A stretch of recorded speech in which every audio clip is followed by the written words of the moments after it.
الحمد للہ رب العالمین والصلاة والسلام علی سید الانبیاء والمرسلین اما بعد فاعوذ باللہ من الشیطان الرجیم بسم اللہ الرحمن الرحیم۔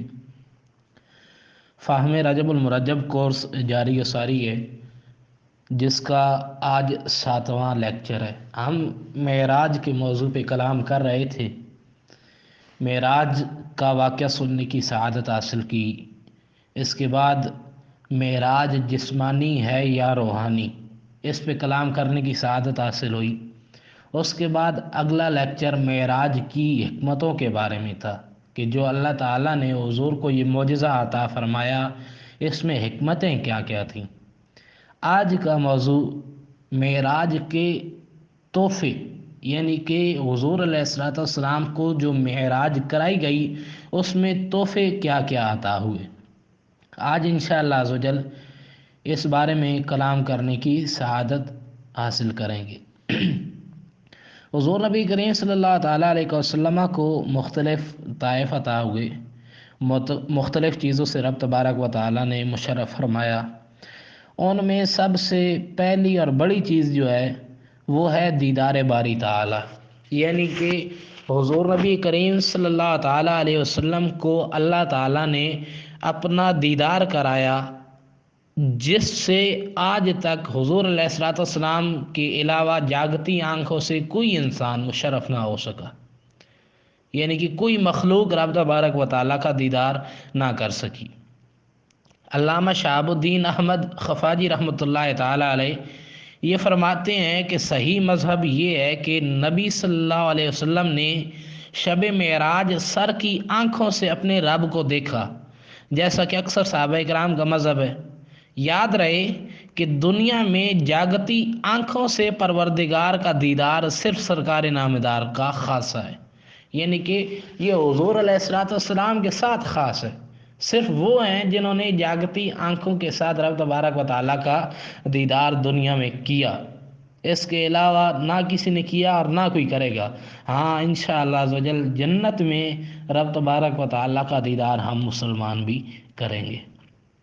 اب اس سے اگلا تحفہ، حضور علیہ السلام نے دیدار کیا، اور صرف دیدار نہیں کیا بلکہ ہم کلام بھی ہوئے، یعنی کہ اللہ تعالیٰ نے حضور علیہ السلام کو گفتگو کا شرف بھی عطا فرمایا۔ جب رسول اللہ صلی اللہ علیہ وسلم اللہ پاک کی بارگاہ میں حاضر ہوئے تو عرض کی، التحیات للہ والصلوات والطیبات۔ ہم نماز میں یہ پڑھتے ہیں، لیکن کئی اسلامی بھائیوں کو پتہ نہیں ہوگا کہ یہ چیز کیا ہے، اس کا معنی معلوم نہیں ہوگا، اس کا مفہوم معلوم نہیں ہوگا، اس کا پس منظر معلوم نہیں ہوگا۔ آج انشاءاللہ عزوجل یہ سننے کی سعادت حاصل کرتے ہیں۔ حضور نبی کریم صلی اللہ علیہ وسلم جب رب کی بارگاہ میں حاضر ہوئے تو آپ نے عرض کی، التحیات للہ والصلوات والطیبات۔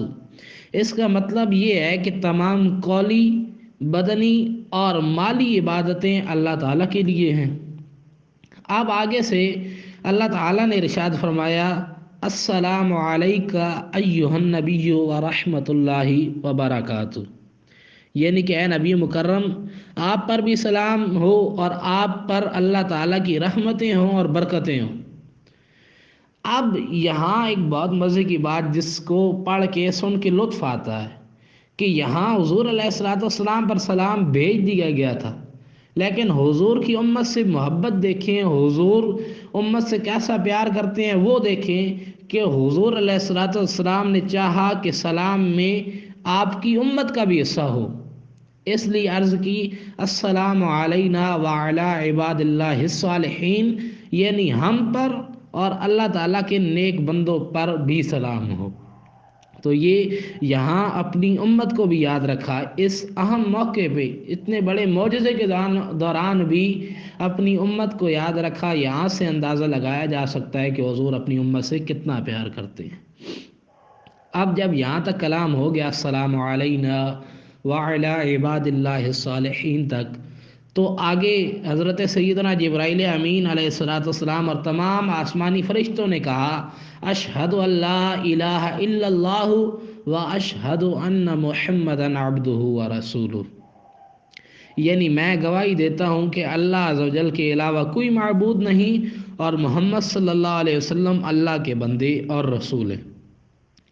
اب یہ کلام جو پورا تحیات سے لے کے عبدہ و رسول تک، اس میں کچھ رب تبارک و تعالیٰ کا کلام ہے، کچھ حضور علیہ الصلوۃ والسلام کا کلام ہے، اور آگے جو گواہی ہے یہ فرشتوں کی زبان سے ادا ہوئی ہے، جو کہ ہم الحمدللہ نماز میں روزانہ پڑھنے کی سعادت حاصل کرتے ہیں۔ یہ دوسرا تحفہ تھا جو آج ہم نے ذکر کیا۔ ایک اور تحفہ جو حضور نبی کریم صلی اللہ علیہ وسلم کو عطا کیا گیا وہ ہے سورہ بقرہ کی آخری آیات۔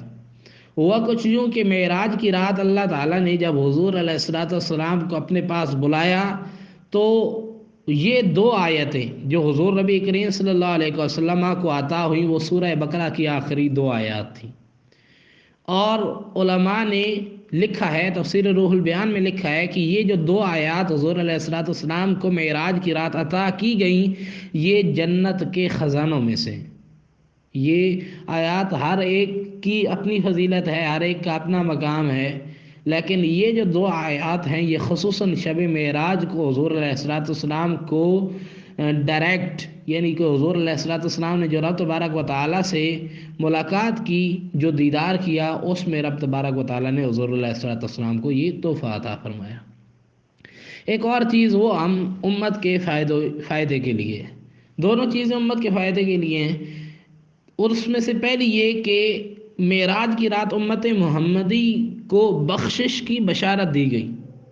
جب حضور نبی کریم صلی اللہ تعالیٰ علیہ وسلم رب تبارک و تعالیٰ کی بارگاہ میں حاضر ہوئے، یعنی کہ معراج کی رات تھی، تو اس رات بخشش کی بشارت امت محمدیہ کو دی گئی کہ جو شخص، اب اس میں شرط صرف ایک ہے کہ جو شخص اللہ کے ساتھ کسی کو شریک نہیں کرے گا اللہ اس کی بخشش فرما دے گا، یعنی کہ جو مشرک نہیں ہوگا، شرک نہیں کرے گا، اللہ اس کی بخشش فرما دے گا۔ یہاں ایک بات عرض کرتا چلوں کہ چاہے مسلمان کتنا بھی گناہ گار ہی کیوں نہ ہو، چاہے کتنا ہی گناہ گار کیوں نہ ہو، اگر مسلمان ہے، اس کا جو خاتمہ ایمان پر ہوا ہے تو وہ جنت میں لازمی جائے گا۔ ہاں یہ ممکن ہے کہ وہ اپنے گناہوں کی سزا دوزخ میں پائے گا اور پھر کچھ ٹائم بعد اللہ تعالیٰ اس کو جنت میں داخلہ عطا فرما دے گا، اور یہ بھی ہو سکتا ہے کہ اللہ تعالیٰ اس پر فضل فرما دے، گناہوں کو معاف فرما دے، اور اس کے ایمان کی بدولت اللہ تعالیٰ اس کو جنت میں داخلہ پہلے ہی عطا فرما دے۔ لیکن چاہے جیسا بھی گناہ گار ہے، اگر مسلمان ہے تو بے شک جہنم میں سزا کاٹنے کے بعد ہی صحیح لیکن جنت میں لازمی لازمی لازمی جائے گا۔ آخری تحفہ جس کا آج ہم ذکر خیر کرنے کی سعادت حاصل کریں گے وہ ہم روزانہ جو ادا کرتے ہیں الحمدللہ مسلمان، وہ تحفہ نماز ہے۔ حضرت سیدنا انس بن مالک فرماتے ہیں کہ رسول اللہ صلی اللہ علیہ وسلم نے ارشاد فرمایا اللہ تعالیٰ نے میری امت پر 50 نمازیں فرض فرمائیں۔ یہ روایت آپ کو پہلے بھی عرض کر چکا ہوں کہ اللہ تعالیٰ نے حضور علیہ الصلوۃ والسلام کی امت پر، یعنی ہم پر 50 نمازیں فرض فرمائی تھیں۔ اب حضور علیہ الصلوۃ والسلام یہ لے کر واپس آ رہے تھے کہ حضرت موسیٰ کے پاس سے گزرے، تو حضرت موسیٰ نے پوچھا کہ اللہ تعالیٰ نے آپ کی امت پر کیا فرض فرمایا ہے؟ حضور علیہ الصلوۃ والسلام نے کہا اللہ تعالیٰ نے میری امت پر 50 نمازیں فرض کی۔ موسیٰ علیہ الصلوۃ والسلام نے عرض کی حضور علیہ الصلوۃ والسلام سے کہ آپ اپنے رب کی طرف لوٹ کے جائیے، آپ کی امت اس کی طاقت نہیں رکھتی، 50 نمازیں زیادہ ہیں، آپ کی امت یہ ادا نہیں کرے گی، آپ اپنے رب کے پاس لوٹ کے جائیے، اس میں کمی کرائیے۔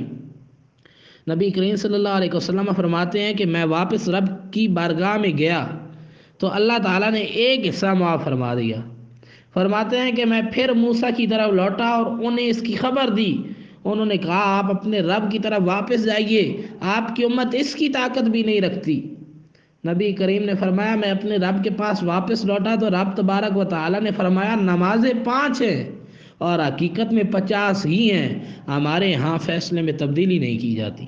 کہ رب تبارک و تعالیٰ نے جو فیصلہ فرمایا تھا 50 کا، تو رب تبارک و تعالیٰ نے آخر میں فرمایا کہ نمازیں 5 پڑھو، لیکن ہمارے ہاں فیصلے میں تبدیلی نہیں ہوتی ہے، اس لیے تمہاری امت نمازیں 5 پڑھے گی، ثواب 50 کا عطا کیا جائے گا۔ تو آج جو لوگ 5 نمازیں پڑھتے ہیں اللہ تعالیٰ ان کو 50 نمازوں کا ثواب عطا فرماتا ہے۔ یہاں پر ایک اور عرض کرتا چلوں، مشہور مفسر ہیں حکیم الامت مفتی احمد یار خان نعیمی رحمۃ اللہ تعالیٰ علیہ، یہ اپنی مشہور زمانہ تصنیف مرات المناجیح میں فرماتے ہیں کہ یہ نماز خاص تحفہ تھا جو امت محمدیہ کو حضور کی معرفت دیا گیا، یہ بہت خاص تحفہ ہے۔ اور یاد رکھیں کہ تحفوں کی قدر کی جاتی ہے، جتنی بڑی بارگاہ سے تحفہ آئے اس کی اتنی زیادہ قدر کی جاتی ہے۔